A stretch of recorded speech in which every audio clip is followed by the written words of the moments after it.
অনেকদিন থেকেই আমার একটা পাহাড় কেনার শখ, কিন্তু পাহাড়কে বিক্রি করে তা জানি না। যদি তার দেখা পেতাম, দামের জন্য আটকাতো না। আমার নিজস্ব একটা নদী আছে, সেটা দিয়ে দিতাম পাহাড়টার বদলে। কেনা জানে পাহাড়ের চেয়ে নদীর দামই বেশি। পাহাড়ের স্থানেও নদী বহমান, তবু আমি নদীর বদলে পাহাড়টাই কিনতাম, কারণ আমি ঠকতে চাই।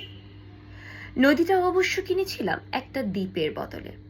ছেলেবেলায় আমার বেশ ছোট্ট খাট্ট ছিমছাম একটা দ্বীপ ছিল, সেখানে অসংখ্য প্রজাপতি। শৈশবে দ্বীপটি ছিল আমার বড় প্রিয়। আমার যৌবনে দ্বীপটি আমার কাছে মাপে ছোট লাগলো।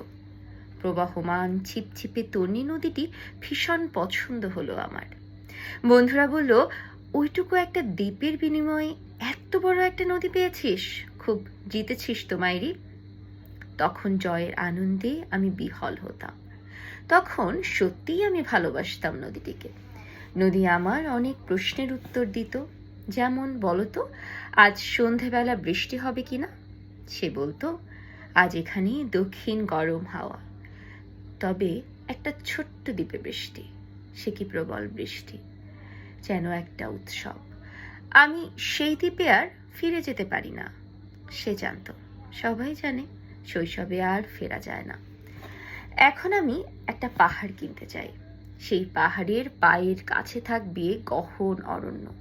আমি সেই অরণ্য পার হয়ে যাব, তারপর শুধু রুক্ষ কঠিন পাহাড়, একেবারে চূড়ায়, মাথার খুব কাছে আকাশ, নিচে বিপুলা পৃথিবী, চরাচরে তীব্র নির্জনতা। আমার কণ্ঠস্বর সেখানে কেউ শুনতে পাবে না। আমি ঈশ্বর মানি না, তিনি আমার মাথার কাছে ঝুঁকে দাঁড়াবেন না। আমি শুধু 10 দিককে উদ্দেশ্য করে বলবো, প্রত্যেক মানুষই অহংকারী। এখানে আমি একা, এখানে আমার কোনো অহংকার নেই। এখানে জয়ী হবার বদলে ক্ষমা চাইতে ভালো লাগে। এই 10 দিক, আমি কোনো দোষ করিনি, আমাকে ক্ষমা করো।